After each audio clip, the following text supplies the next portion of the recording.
Hello everyone, and thanks for joining us. I'm Amarachi Ubani in Lagos. Here's what's coming up on the program today. Russian security service blames Ukraine for being behind the explosion that killed daughter of ultra-nationalist ideologue Alexander Dugin. Cities across the world experiencing worsening weather conditions. Even flash floods are reported in Dallas, Texas today. Main challenger in Kenya's presidential election, Odinga, reportedly submits truckload of evidence as he challenges election results.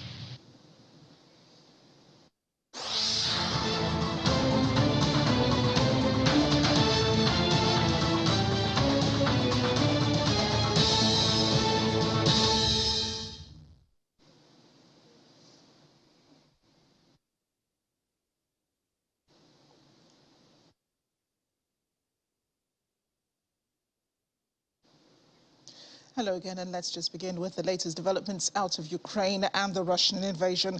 The Ukrainian Armed Forces says nearly 9,000 military personnel have been killed in the war with Russia. As a first toll provided by General Valery Zaluzhny, in Ukraine's military top brass since the Russian invasion on February 24, he was speaking to a conference in honor of military veterans and the families of those killed, telling them that children need protection in several parts of the country, including the capital, Kyiv. Meanwhile, Russia's Federal Security Service is accusing Ukrainian counterparts of being behind the weekend murder of daughter of ultra-nationalist Russian ideologue Alexander Dugin. Dugin is also a close ally to Russian President Vladimir Putin. Daria Dugin was killed after a suspected explosive device detonated on the Toyota Land Cruiser she was traveling in, according to investigators. Father and daughter had been attending a festival outside Moscow, and Dugin had decided to switch cars at the last minute. Daria has been described as a journalist and political expert, and a murder case has been opened. Plus, forensic examinations will be carried out to determine what happened. Ukraine has denied involvement in the incident, but the FSB says the attack was carried out by a Ukrainian woman born in 1979, whom it named. It said the individual had fled Russia for Estonia after the killing, and that she and her teenage daughter had first arrived in Russia in July and spent a month preparing for the attack by shadowing Daria. President Vladimir Putin has sent his sincere condolences to the family, calling her death a vile, cruel crime and describing her as a bright, talented person with a real Russian heart, kind, loving, sympathetic, and open. Daria's father gave a statement a while ago calling her death a terrorist act by the Ukrainian Nazi regime, and that his daughter was brutally murdered in front of him. Well, staying in Russia, the country's permanent representative to the UN in Geneva, Gennady Gatlyov, has ruled out the possibility of a diplomatic solution to end the war in Ukraine in the immediate future. He told the media Moscow and Kyiv had been very close to an agreement on pausing the conflict during negotiations hosted by Turkey in April, but he accuses the US and other Western supporters of Ukraine of pressing the country to walk away from discussions over a possible ceasefire. Over in Ukraine, President Volodymyr Zelensky is warning that Russia could take the provocative step of putting Ukrainian soldiers on trial as Kyiv marks 31 years of independence on Wednesday. Citing media reports that Russia is preparing to put Ukrainian fighters captured during the siege of Mariupol on a public trial to coincide with the independence anniversary on Wednesday. Mass events are banned in Kyiv from today until Thursday because of the high risk of Russian missile strikes, one of the northeastern city of Kharkiv. An extended curfew is due to come into effect from Tuesday evening until Thursday morning. The war in Ukraine has been going on for 6 months now. The Russian military forces are not letting up on those strikes. On Sunday, Russia claimed it had destroyed an ammunition depot in southern Ukraine's Odessa region, while Ukraine claimed its forces repelled Russia's Donetsk offensives from multiple directions. Russian Defense Military spokesperson Igor Konashenkov says the Russian forces with high-precision sea-based long-range caliber missiles near the village of Mayoskoy in Odessa region. The Russian armed forces destroyed an ammunition depot with missiles for the American HIMARS multiple launch rocket systems and Western-made anti-aircraft systems. Konashenkov said Russian air forces also destroyed a fuel depot of Ukraine's 102nd Territorial Defense Brigade in Zaporizhzhia region. and that the Russian military also destroyed 2 American M777 howitzers in combat positions near a region in Kherson. The General Staff of the Ukrainian Armed Forces reported on Sunday the army had repelled Russian offensives in Slavyansk, Bakhmut, Avdiivka and other locations in the Donetsk region. And with winter just around the corner, Ukrainians are worried about energy supplies amid threats of Russian gas, electricity supply cuts. Some have even begun stockpiling. Some are growing their own vegetables. But of course, security is the huge concern here for heating when winter comes by. Concerns are being driven by rumors that Russia will disconnect Ukraine from the Russia-controlled Zaporizhzhia nuclear power plant, which supplies half of Ukraine's electricity. With Ukraine's average winter temperatures ranging between -5 to 5 degrees Celsius, electricity or gas supply cuts could mean unbearable living conditions for major population centers. The VOA's Anna Chernikova joins me now. She's in Kyiv. Anna, great to see you again. Is that a major concern that you have also found across the country, how people would survive the winter months if those rumors are true about Russia planning to cut the supply from the Zaporizhzhia power plant? Good evening. Well, Ukrainians are getting ready for a very difficult winter, and government has already announced that the conditions, so basically government will do everything possible, taking into consideration the conditions and everything that might happen in the future on the field, on the war field. But Ukrainians are getting ready, preparing for a very difficult winter. And of course, if we consider that Russian forces will actually try to disconnect the Zaporizhzhia power plant from the Ukrainian electricity system, this will definitely create additional difficulties. For the moment, we hear that at least the government is saying that the situation is not catastrophic in these terms, but everything could change any minute. It would only depend on the possible, attacks by Russian forces on the territory of Ukraine. But again, it might not. So it definitely that Ukrainians are getting ready for, to have less heating at home. This is for sure. And if we talk about private buildings, they also have some additional sources of energy in place.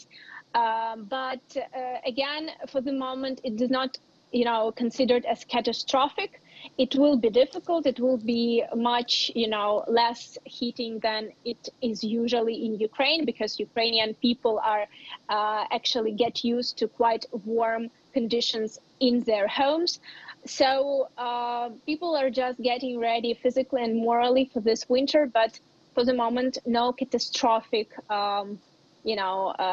predictions are in place. Yeah, and all eyes are on that nuclear power plant in Zaporizhzhia. The UN Secretary General calling for demilitarization of the area. But there are also even bigger concerns, aren't there, Anna? Independence Day is coming up on Wednesday. There are fears that it could turn into a bloodbath. What are people expected to do on that day? Because events have been cancelled. But, it would bring some hope to Ukrainians to at least celebrate their independence amidst this war. Well, Ukrainians are not planning to celebrate, really. Of course, it is a very important day. I think that if we take, general picture, people will try to just be together with their families. No mass events are planned. Nothing. Government is asking people to be very, very careful, especially when the air raid siren is on, because this particular days, tomorrow and Wednesday, tomorrow is the National Flag Day, and on Wednesday is the Independence Day. So these 2 days in particular are are under very high risk. And also Ukrainian intelligence is confirming, and also international intelligence, that Russian forces are bringing more and more artillery systems and missiles to the territory of Belarus on one of the airfields in Zabrivka, which is very close to the border with Ukraine. And it is expected that a mass missile attack could happen from there. So definitely Ukrainians are very much on the alert. President is announced in his latest speech that actually government is getting ready for this week. And it is a very high risk of massive missile attacks. But again, people are just, they're just ready to live through these days, and it will be, more security and more attention to the science of the air alert. Indeed. But let's talk about the murder of Daria Dugin, the daughter of one of the Russian president's closest allies, Alexander. Russia's accusing Ukraine of planting the bomb in the car she was driving in, and reports say that her father was the most likely target.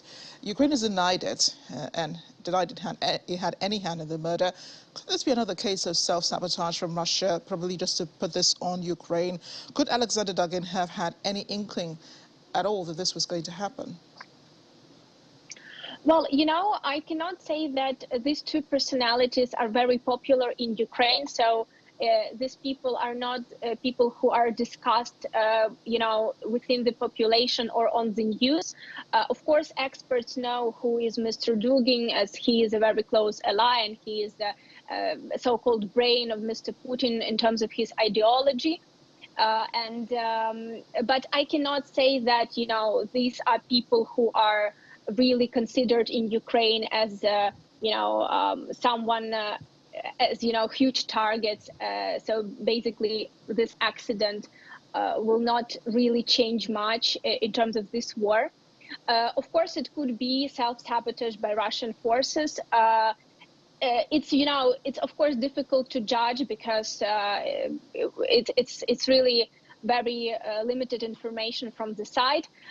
Russian forces definitely accuse Ukraine. Ukrainian reaction was immediate. The advisor to the head of the president office announced that Ukraine has nothing to do with this. I cannot say that it was any other official reaction on that. So this event did not really made a huge news within the society here in Ukraine. But of course, everyone understands that this accident will not just, disappear. It's a very important accident to take a close look at. And of course, it's very important to follow how all this will end and what Russian investigation, if it happens, will conclude. For the moment, they announced that Ukrainian secret forces are involved, but again, Ukraine denies this. Of course, it is very, it's difficult. Again, I would just repeat myself, to judge, because it happened very deep into the Russian territory next to Moscow. So I think that we should just wait probably for additional details on the accident. Yeah, and I want to talk about, the fears over Zaporizhia, possible nuclear catastrophe. The Ukrainian president says, is he aware, who are listening to him across the world?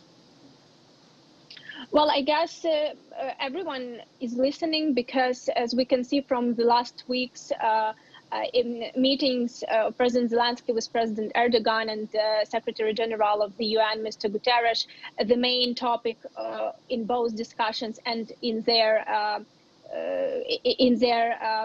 one discussion was actually the situation in the Zaporizhia power plant. US is very concerned, Europe is very concerned.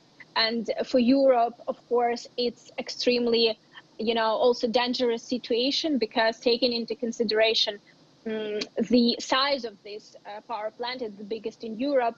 If anything, if any catastrophe happened there, if any radiation is out, Europe would also be under threat.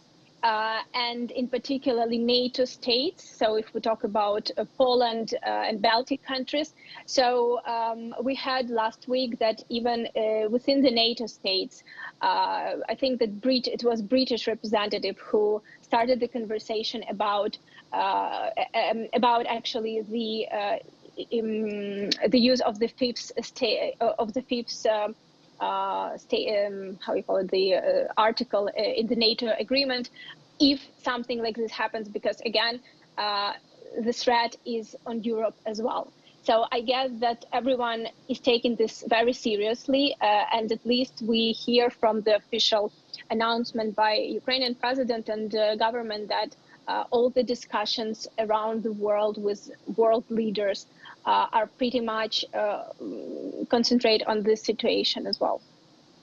Anna, thanks again for bringing us up to speed, and do stay safe. Thank you. And as we've already mentioned, concern is growing over security and safety in and around the nuclear power plant in Zaporizhzhia. UN Secretary General Antonio Guterres was in Kyiv last week, and he and the Turkish President Recep Erdogan and Ukraine's President all discussed the issue in a roundtable.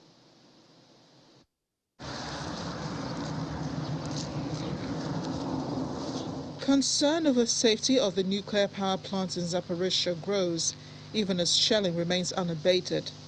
On Saturday, Russia accused Ukrainian forces of another shelling on the nuclear power plant, while Ukraine said the Russian attack on the city of Voznesensk could have targeted South Ukraine nuclear power plant.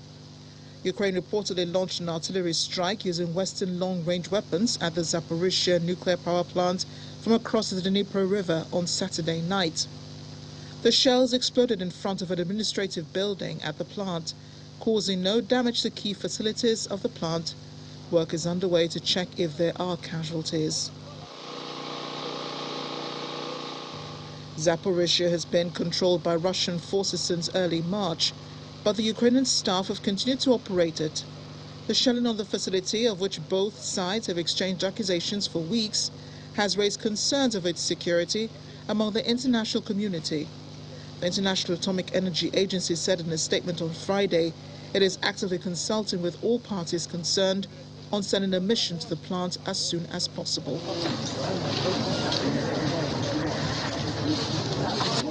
Meanwhile, authorities in Ukraine's Nikopol have been preparing for emergency situations since the city lies across the Dnipro River from the Zaporizhzhia nuclear power plant, where intensified shelling has sparked concerns and fueled fears of a nuclear disaster.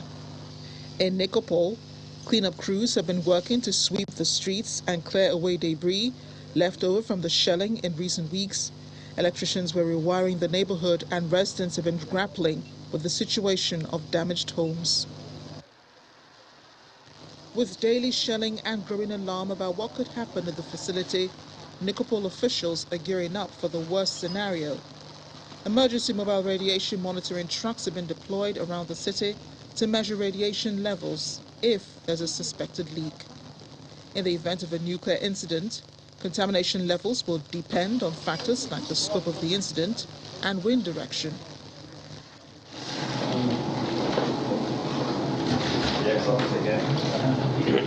Concern over Zaporizhzhia also comes as the UN Secretary General and the Turkish President Recep Erdogan made a visit to the Ukrainian capital, Kyiv, during the week. Turkey and Ukraine signed a deal last Thursday to reconstruct infrastructure damaged in Russia's attack. Mr. Guterres, who had arrived on Wednesday, met Presidents Volodymyr Zelensky and Recep Erdogan, with grain exports and concerns over Zaporizhzhia nuclear power plant leading the agenda.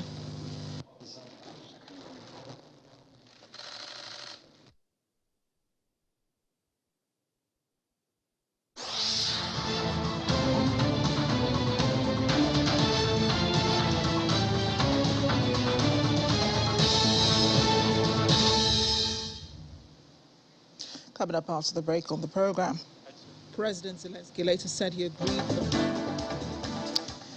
Death toll rises in Algeria's wildfires. We'll have more. Stay with us.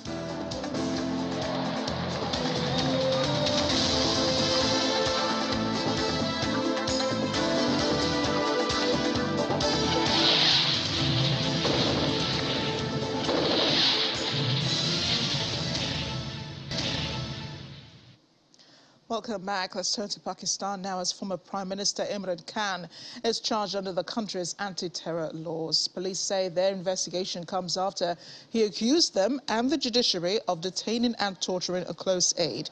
Since being ousted from power in April, Mr. Khan has been a vocal critic of the government and the country's army. Police announced the charges after the cricketer turned politician accused authorities of torturing his close aide, who is himself being detained under sedition charges. Officials accused Mr. Khan of breaching the country's Anti-Terrorism Act for allegedly making threats against state officials. It's not known if he is at home, and he is yet to address the latest charge. Well, his supporters, we heard none of the accusations against the political idol. Earlier today, they gathered outside his hilltop mansion in Islamabad, the country's capital, vowing to prevent his arrest or anti-terrorism accusations. They also chanted slogans against the government of Prime Minister Shehbaz Sharif, who took power after Khan's ouster in a confidence vote in April. Amid heightened tensions between him and the current Prime Minister, Khan has toured the country to deliver a series of fiery speeches, calling for fresh elections and fiercely criticizing both the government and the army. Despite his ousting, Imran Khan could use a count on support of many Pakistani voters. But away from the politics in Pakistan, the country has another problem at hand. The deadly rain-triggered floods sweeping across Pakistan. It happened again this weekend, causing traffic in the southwestern Balochistan province, causing traffic to a standstill and leaving many passengers stranded in flood-affected regions. A national highway connecting the provincial capital, Quetta, and the country's largest city, Karachi, has been closed since last week due to flooding. Railway services have also been suspended since last week as the floodwaters drained the tracks, grounding many passengers at the Quetta railway station. As heavy rain in Balochistan continues, the Pakistani government and army are facing difficulties to unfold their rescue operations due to the massive traffic and the disruption caused by the rain. Crossing the border to India, now parts of the north and the east have been affected by severe floods. Authorities say that heavy rains swell the Yamuna River and inundated residential areas in Prayagraj city in Uttar Pradesh. The weather department has predicted more days of heavy rain in parts of central Madhya Pradesh state.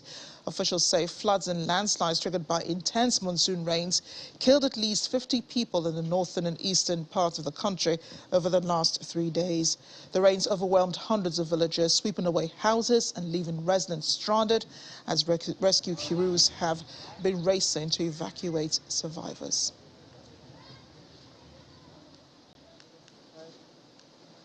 Accounts of the dead from flash floods that hit the central Afghanistan over the last 48 hours. The Disaster Management Office says at least 20 people have been killed in the disaster. It's been reeling from natural disasters this year, including a drought and a massive earthquake. It killed over 1,000 people in the month of June. Spokesperson for Afghanistan's Disaster Management Authority says in addition to the 20 people dead, 35 people have been injured due to the flooding. Unofficial reports, however, put the toll much higher. The Taliban government, which took over the country last August, has struggled to cope with the disasters and has called for international assistance.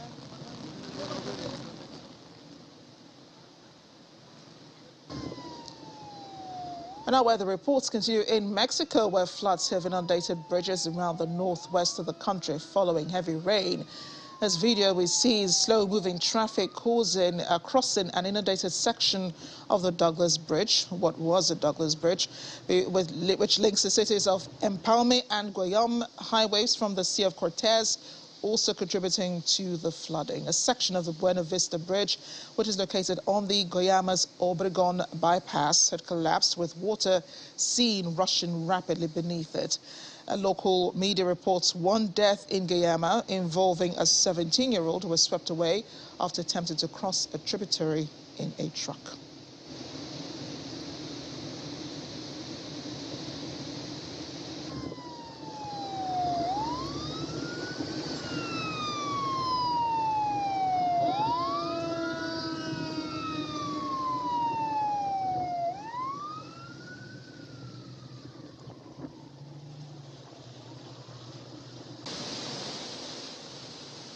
Floods are getting everywhere, aren't they? Even in the United States, flash floods today caused by 8 inches of rain submerged portions of Dallas, Texas. Numerous cars were submerged. Main roads, including Interstate 30, were closed. Slow-moving thunderstorms with heavy rainfall caused the flooding, keeping the city on a high alert. Days before, the area was experiencing extreme drought conditions, according to the Weather Channel, worsening the effects of the heavy rainfall.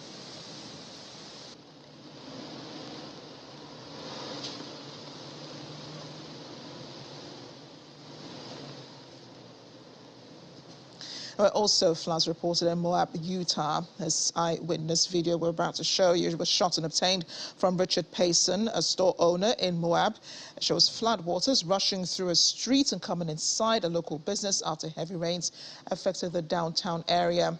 According to Payson, he and other people who were inside the business spent hours cleaning up the place and pushing water and mud outside. Through its Twitter account, the city of Moab said all trails, including street entrances and bridges of the Mill Creek Parkway and the trail system, remain closed until further notice. Authorities say they're still assessing damages caused by the flooding and warned residents to stay alert.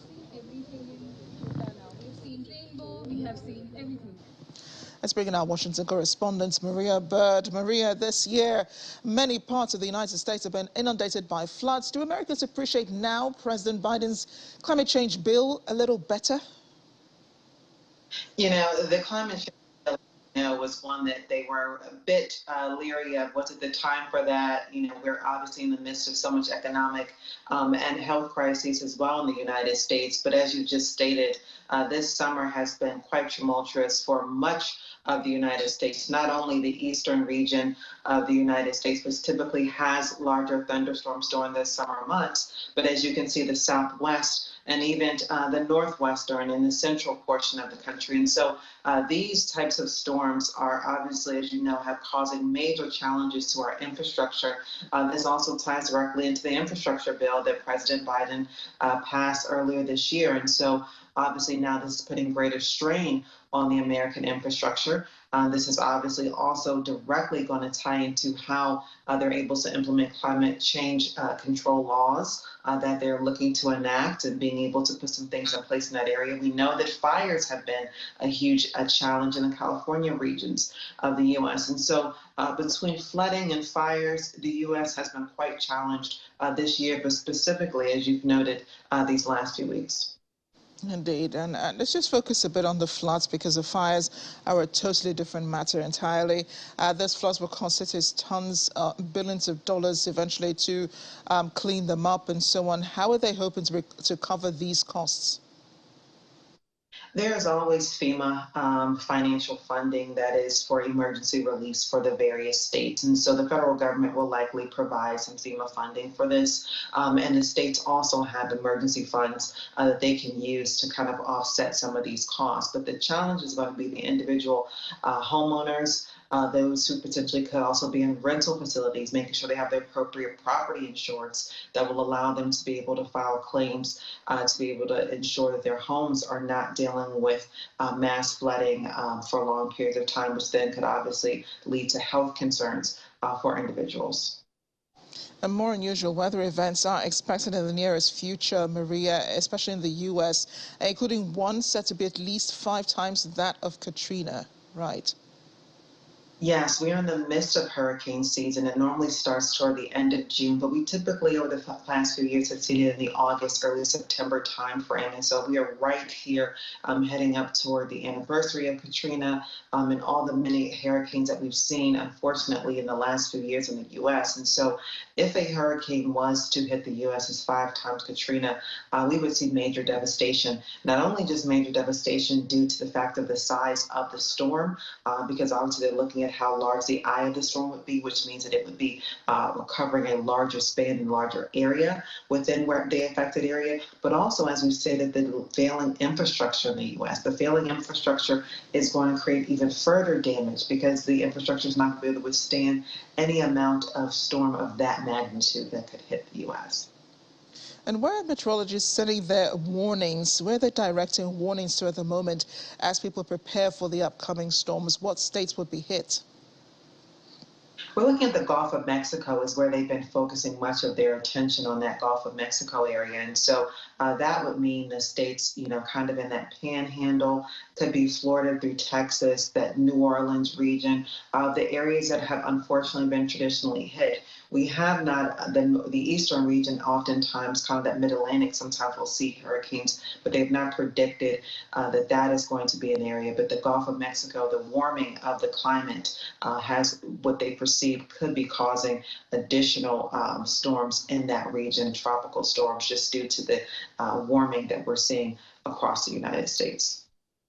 Flooding does contrast with the heat wave that's moving much across the United States and much of Europe, causing those wildfires we were speaking about earlier. What's the update on that? Well, wildfires are obviously trying to be managed by the fire departments. Unfortunately, we're still seeing major evacuations in cities where these wildfires are concentrated. They've not been able to pretty much stabilize and to be able to figure out how to actually curb this challenge. But obviously, they're working around the clock to try to find ways so that we don't see additional wildfires. They're obviously putting things in place about how individuals, the use of water, the use of obviously having outdoor fire pits and things like that, trying to mitigate as much as possible of any ways where a fire could be started, even if it is accidental by residents in a community. So the month of August is almost over, Maria. In September, people begin to expect the fall. Will this present weather conditions, also impact the fall and winter seasons? Well, for the wildfires, it depends on how dry the areas stay. Unfortunately, the drier the region is, the more potential for some of these wildfires. But when you talk about the flooding and things of those natures, we hopefully will see as we get toward the end of September, early October, that should subside some. And we should begin to see where we're going to potentially looking at other extreme weather conditions, which deals with the winter weather, which is the snowfall. But that typically will not begin to happen and to occur until January some time frame. But at this point in time, it is still a very close call as it relates to the flooding. And if we're going to be seeing any potential floods, and obviously, as you mentioned, how dry some of those regions where the wildfires have been persisting. All right, Maria, stay safe, and thanks for giving us the update. We're staying with weather and climatic conditions. A magnitude 5.5 quake today rocked Indonesia's tourist island of Bali, with no immediate reports of damages or casualties, according to the Meteorology and Geophysics Agency. A quake lasted for around a minute and led to many residents spilling from buildings onto streets. Witnesses say it occurred at 4:36 a.m. local time and was felt across the island and neighboring, was in the afternoon. It was felt across the island and neighboring Lombok. Officials at local and national disaster mitigation agencies did not immediately respond to a request for comment.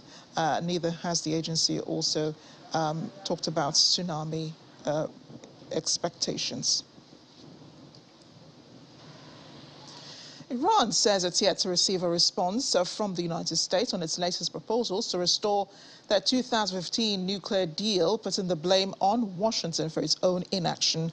The Iranian Foreign Ministry spokesperson Nasser Kanani told a press conference today that what matters so far is procrastination from the American side on offering a response, and that Iran acted in time and has always shown that it has acted responsibly in the nuclear talks. Just a week ago, Iran submitted its response to a final text circulated by the European Union after the latest round of talks with stakeholders, namely China, France, Germany, Russia, and the United Kingdom in Vienna. The U.S. said it's reviewing the text and is in contact with its allies. Much earlier today, the EU's foreign policy chief, Josep Borrell, said Iran's response to the EU proposal is reasonable.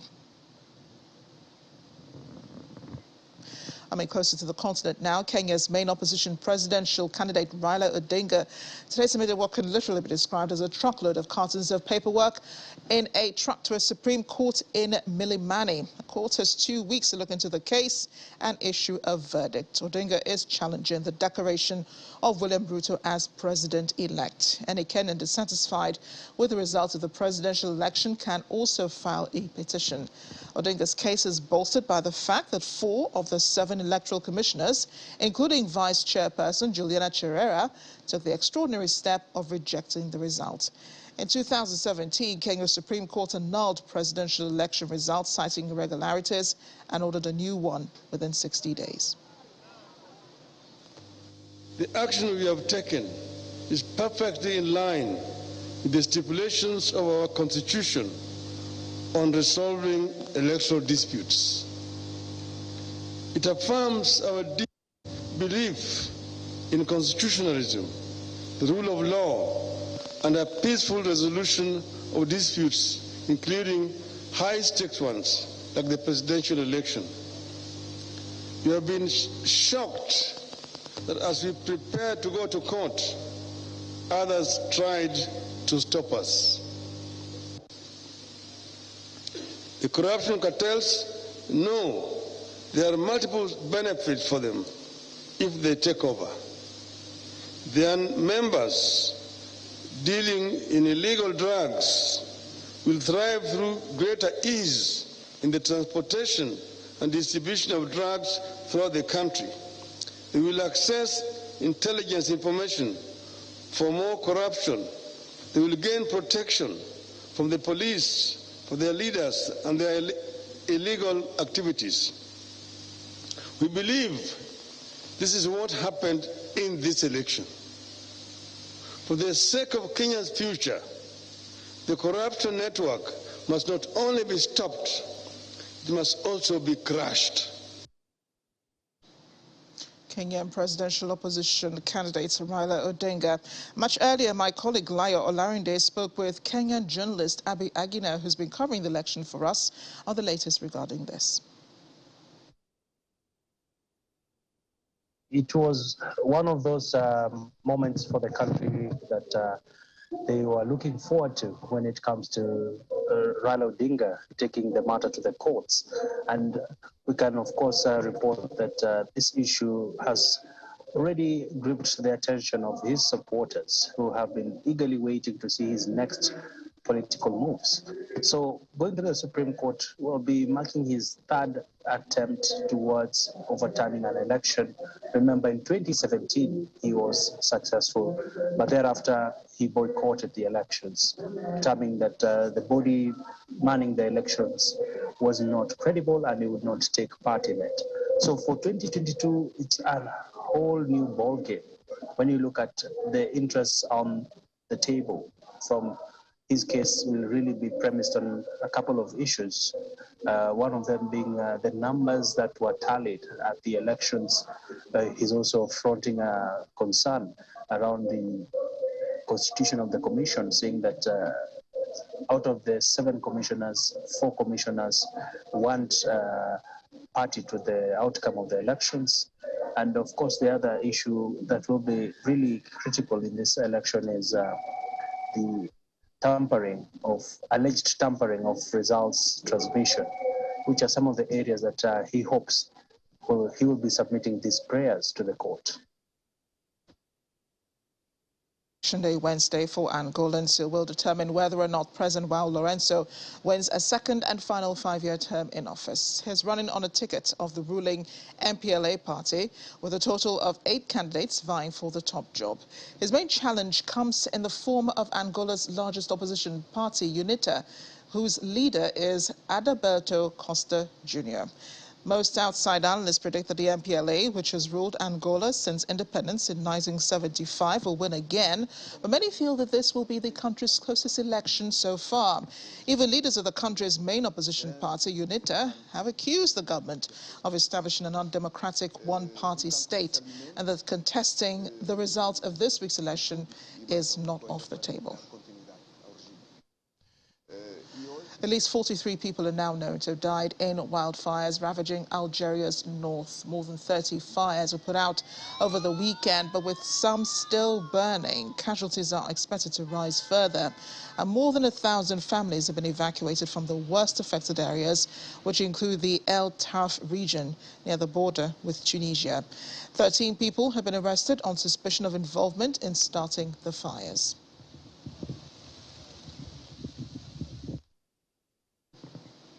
Still ahead on The World Today.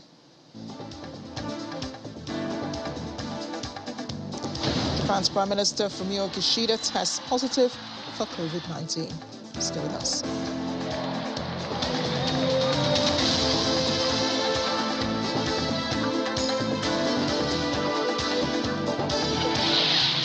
Hour siege on the popular hotel. Somalia security forces say they've ended the siege at the hotel and helped with the release of dozens of people who had been taken hostage in the standoff. Elite armed forces battled the militants for 30 hours after the attackers blasted and shot their way into the Hyatt Hotel, considered popular with lawmakers and other government officials. Witnesses say the first car bomb rammed into the perimeter wall of the hotel, causing a huge explosion followed by extensive gunfire exchanged between the attackers and hotel security. A special police unit later came in and rescued several guests, including businessmen and staff from the hotel. One police officer said security forces managed to neutralize the militants who were holed up inside a room on the top floor. Only 12 people were confirmed dead by Saturday.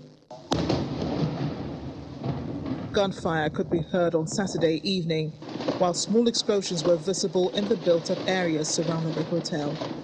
As the siege entered its second day on Saturday evening, authorities had secured 95% of the building.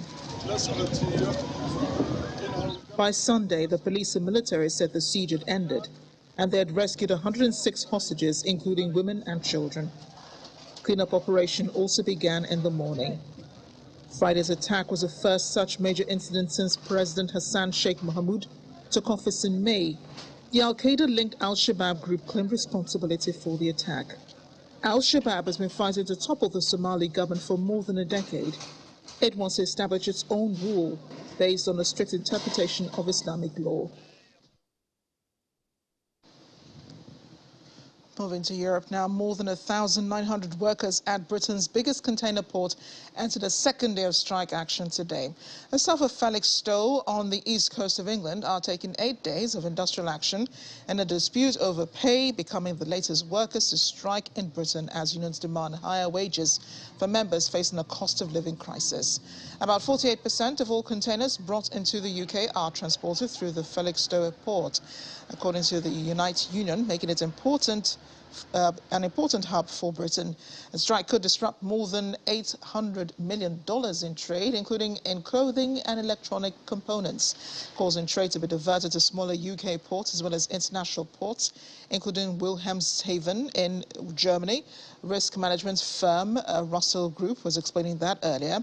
On Friday, Felixstowe's operator Hutchinson Ports said it believed its offer of a 7% pay rise and a lump sum of £500 was fair.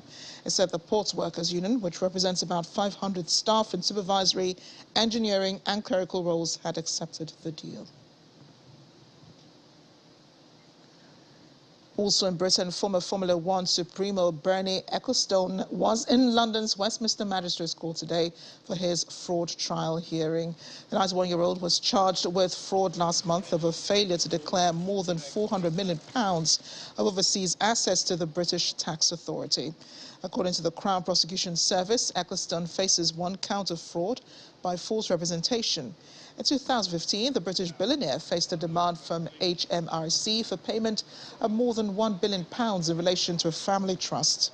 He'd said the HMRC had not respected an agreement made in 2008 over the Bambino Trust set up for the benefit of his ex-wife Slavica and daughters Tamara and Petra, and he was taking legal action.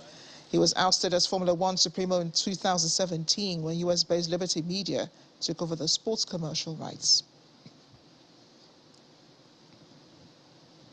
And to health matters, Japanese Prime Minister Fumio Kishida has been infected with COVID-19 and is recuperating at his official residence. Kishida just returned from a week-long vacation. He was due to return to work today with an overseas trip scheduled for later in the week. A cabinet office spokesperson said he developed a cough and fever on Saturday, took a PCR test on Sunday morning, which confirmed the positive result in the afternoon. Japan has endured a record resurgence in coronavirus infections through July and August, hitting businesses in the world's third biggest economy although deaths remain relatively low and the disruptions have been milder than in some other advanced economies. Japan's economy, however, grew an annualized 2.2% in the second quarter, a slower than expected rebound from a COVID-induced slump as uncertainty remains over whether consumption can bolster a fragile economy. Authorities have issued strict lockdowns used in China and in other nations throughout the pandemic, relying instead on broad usage of mask wearing and social distancing to curb infections. Kishida was to take part in the Tokyo International Conference on African Development starting Friday in Tunisia and then continue with visits through the Middle East. Meanwhile, the Chinese mainland on Sunday reported 360 new locally transmitted confirmed COVID-19 cases and 67 imported ones. Among the local cases, 232 were reported in Hainan, 55 in Tibet Autonomous Region, 16 in Shanxi, 11 in Chongqing Municipality, 9 in Guangdong, 8 in Fujian, 4 each in Sichuan and Xinjiang Uyghur Autonomous Region, 3 each in the Inner Mongolia Autonomous Region and Gansu, 2 each in Shanxi, Zhejiang, Henan and Hunan, and 1 each in Liaoning, Shanghai, Anhui, Jiangxi, Hubei, Guizhou and Yunnan. 67 newly imported cases were reported in 11 provincial level regions and 17 in Guangdong, 13 in Tianjin, 10 in Beijing, 6 each in Shanghai and Fujian, 5 in Sichuan, 4 in Heilongjiang and 2 each in Liaoning and Jiangsu, and 1 in Zhejiang and Guangxi. 89 of the local cases and 4 of the imported ones were recategorized as confirmed cases from asymptomatic ones. Taiwanese President Tsai Ing-wen says Taiwan and the United States are key security and economic allies in the Indo-Pacific region, and democratic allies must stand together.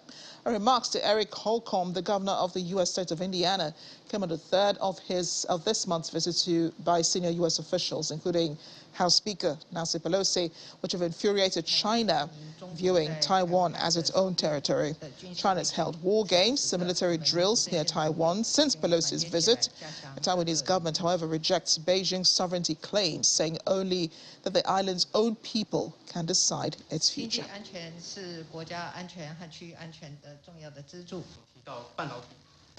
Because we share so many common values and interests and goals, there are more opportunities ahead of us than I think there ever have been before for us to continue to strengthen and cultivate and nurture this relationship as our economies grow and grow together. More in about natural relations. Bolivian authorities have put together 62 tons of food, medicine, medical supplies and equipment, which will be sent to Cuba today to help those affected by a fuel tank explosion in the city of Matanzas earlier this month. Footage from Bolivian state TV show workers carrying dozens of boxes and loading them onto vehicles. Bolivian Foreign Minister Rogelio Mata says that out of 62 tons of aid, 30 were direct donation from the Bolivian government. Remaining 32 tons came from social organizations. A fire in Matanzas oil terminal began on August 5th when lightning struck a storage tank, spread into 3 others before being brought under control on August 9. Days later, the flames were out, but oil residue remained dangerously hot. The incident is considered Cuba's biggest oil industry accident in decades. Meanwhile, Cuba has confirmed its first case of monkeypox after detecting the viral disease in a tourist who arrived from Italy this week. The Italian man stayed in a rental home and traveled to various destinations in the western provinces of the Caribbean island nation before falling ill, according to the Ministry of Health. He sought medical attention on Thursday last week after presenting symptoms including skin lesions and then fell into cardiac arrest, from which he recovered. Thankfully, the patient remains in critical condition, though. The World Health Organization has declared monkeypox outbreak a global health emergency with 40,000 confirmed cases, including a handful of deaths in over 80 countries where the virus is not endemic.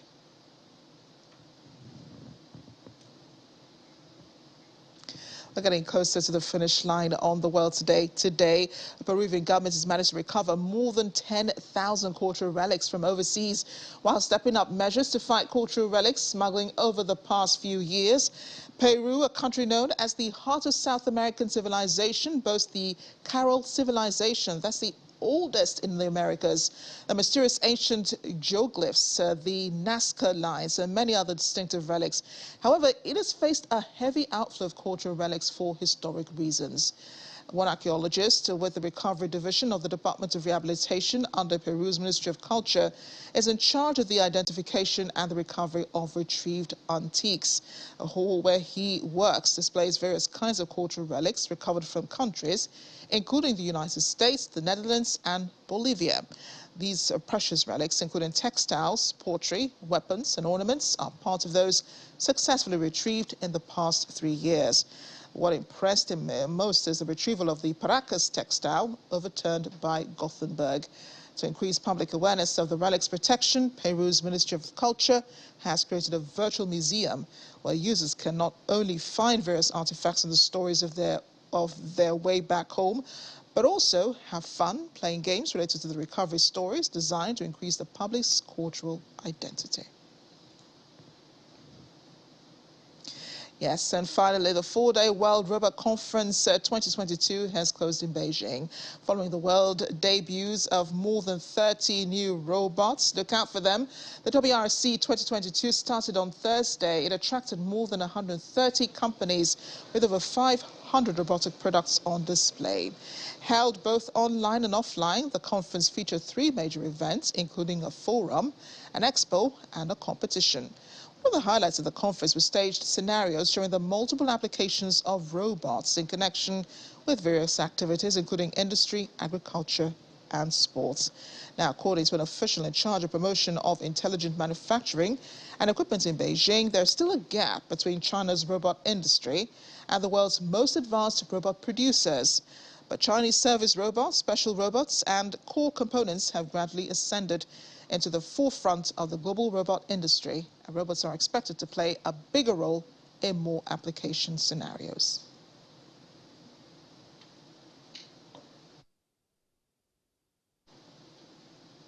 And that's it on The World Today. Thanks for staying with me. I'm Amarachi Ubani. See you next time.